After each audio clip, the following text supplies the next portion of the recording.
Am I the a-hole because I, 32 female, refused to put my boyfriend, 33 male, on my life insurance and left my ex, 33 male, on it? Plus update. Original post. I, 32 female, have an ex, 33 male, and we have 2 children, 10 female and 9 male. My ex and I had a difficult start in life. I felt pregnant pretty quickly after we started dating. Our daughter was born with leukemia, and we spent the first few years of our relationship in hospital. She's now in remission, thankfully.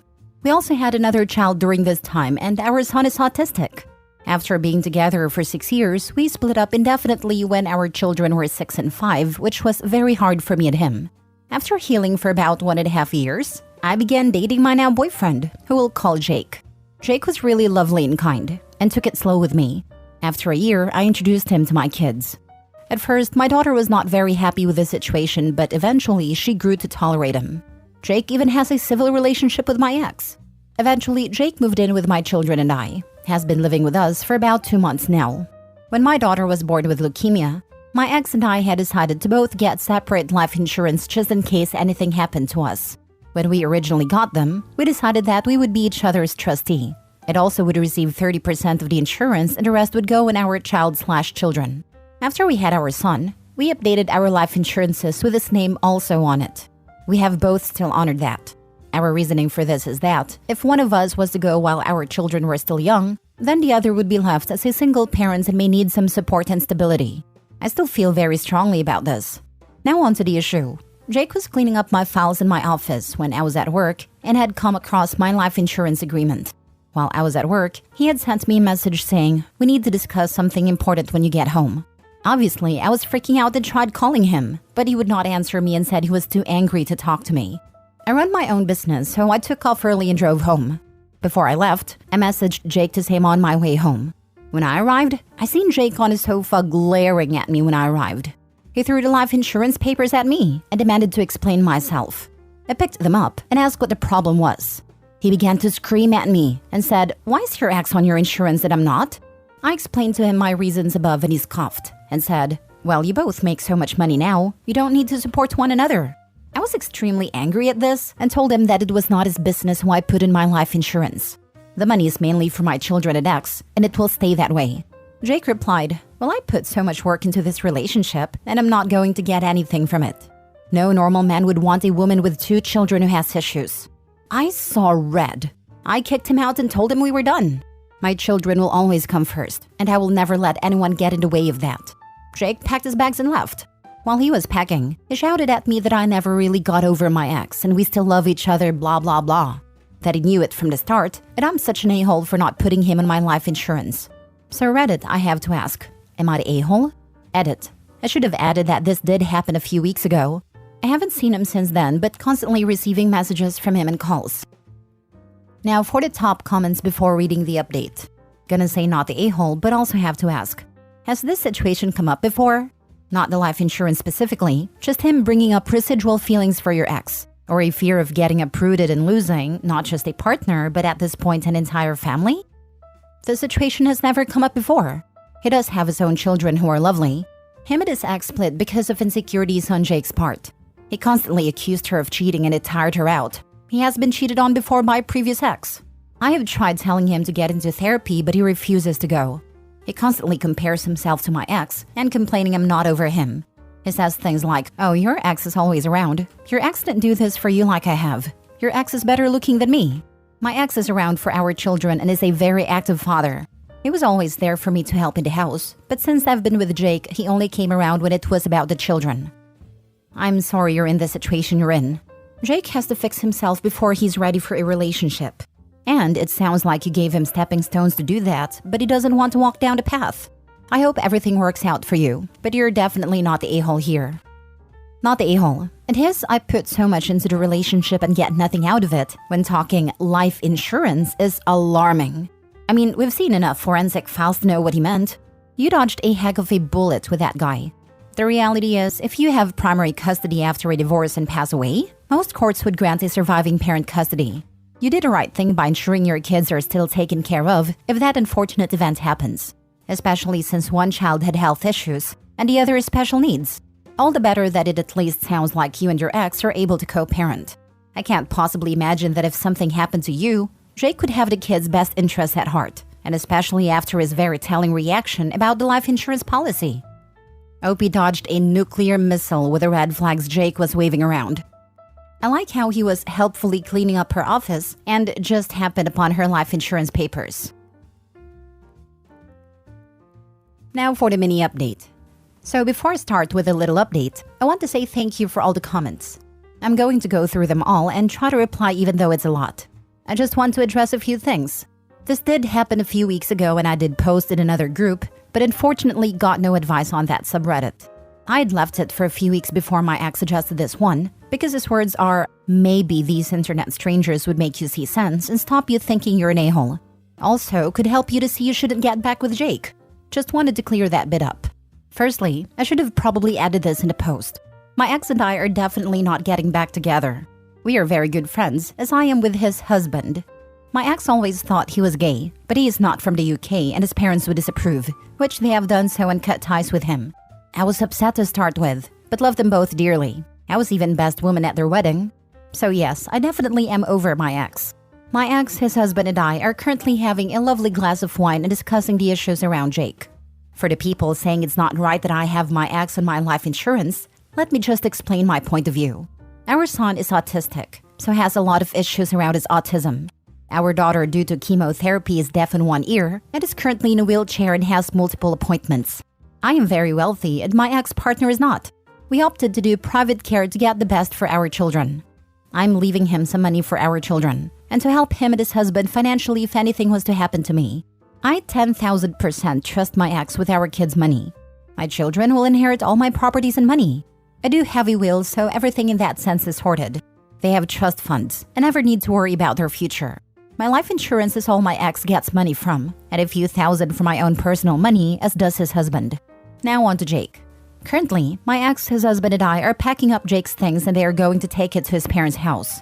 I informed his parents that Jake and I are no longer together and that we will drop off his stuff at their house. They were sad and wished me well as I did them. Jake continually called me and texted me, which I have ignored these past few weeks, and I ignored him. He has been pleading to me about taking him back and how much he loves me and my kids.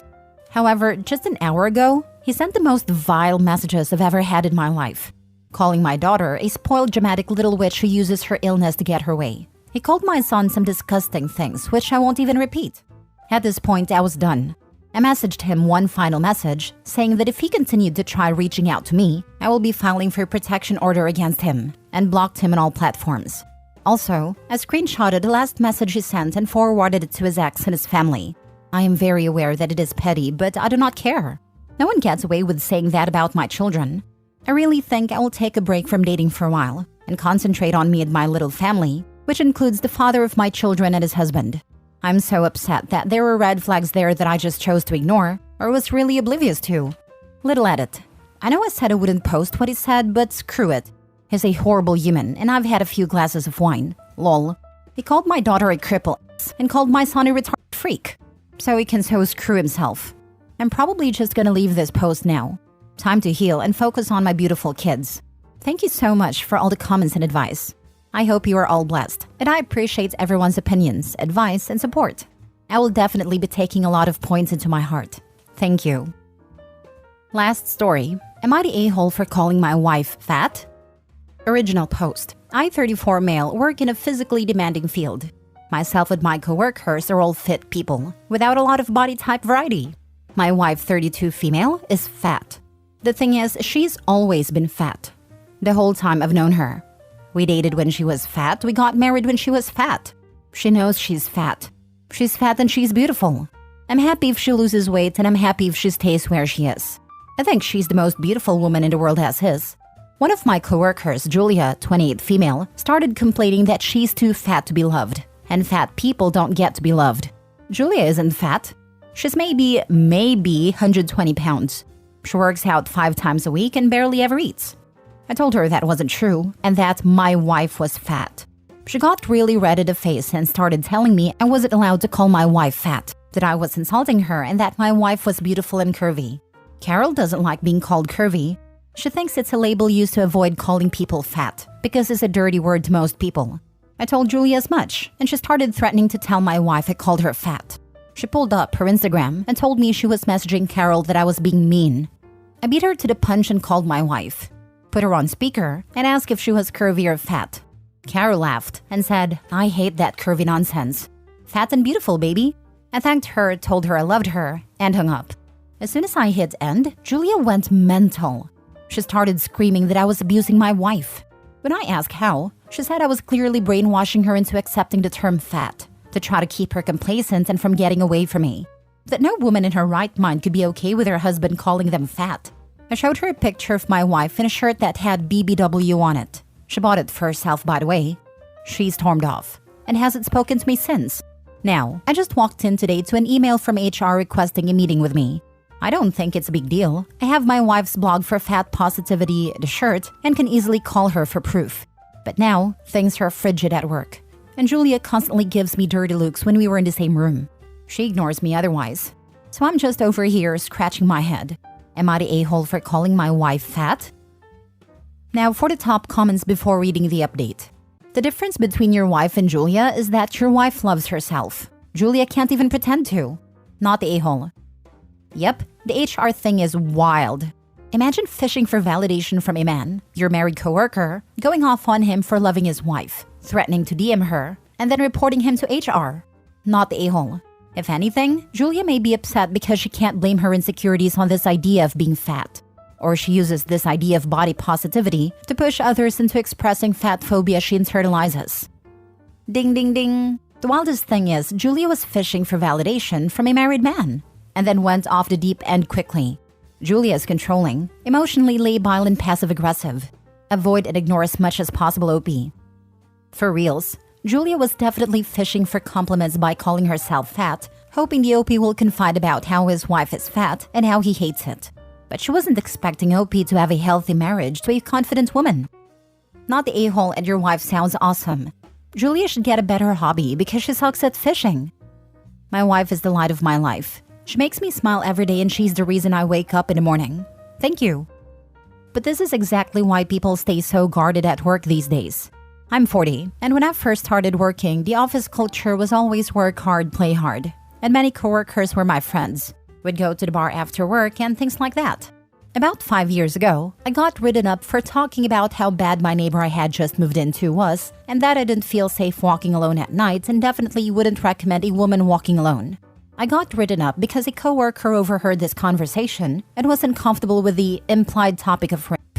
That's all it takes. No further action was taken, but I still have that hanging over my head.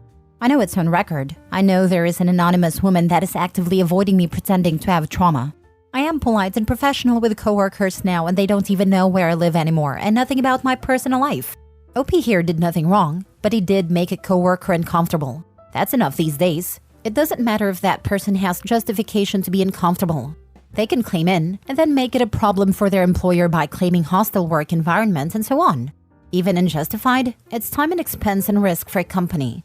So that is the way it is today. And now I work fully remote, and companies no longer get my enthusiasm, and my coworkers do not get anything more than professionalism from me. I had a slightly different, yet very similar, experience. I didn't imply anything, because I didn't say anything like any of what was later related by this woman. It simply didn't occur. Lots of people were right there, thank goodness. When I was approached about it, I offered reassurance that I wasn't even talking about any such thing. I was then told that I hadn't actually done anything wrong, but it was still a problem because the other person felt upset by what they thought they overheard me say.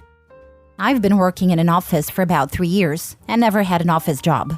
I knew from the jump to keep my mouth closed. Be nice, but don't do a lot of talking. I'm 6'3" black man. I don't know anything I say misconstrued. I work with mainly women and they all say I am the quiet one. Nice women, but they talk about some stuff sometimes not appropriate for work. Edit/update. So I met with HR at 4 today.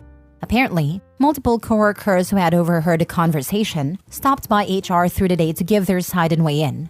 I wasn't in trouble, they just wanted my side of things. It checked out with what everyone else has said too. I still don't know which of my crew stopped by, but I owe them my life. I offered to show my wife's blog, and our rep, who is a really nice girl, told me that if it didn't affect my work, it was irrelevant. The story had been corroborated enough by others. HR reiterated a lot of what y'all said. Even though Julia initiated a conversation, I shouldn't have jumped in. It was less of a scolding and more of a request to keep my nose out of other people's business. I'm sad because I thought Julia and I were friends. We talked about our mental health struggles, the hardships of the field we're in, and heavy things like that. Won't be having those conversations any further. Julia and I will no longer be paired on teams for patient care. I was told my part in the investigation was done, and they thanked me for my time. So I think I'm going to be okay. Before I left, I told HR that if weight loss or body image wasn't supposed to be a topic of conversation, they should consider enforcing that on a company level. We have a weight loss challenge. I suggested making it a fitness challenge instead. She said they'd take it into consideration. So that's it. I wrapped up my treatments. Everything will hopefully shake out. Haven't spoken to Julia. Hoping to avoid her for the near future. Thank you all for this sanity check. Now to quote Clue, I'm gonna go home and sleep with my wife.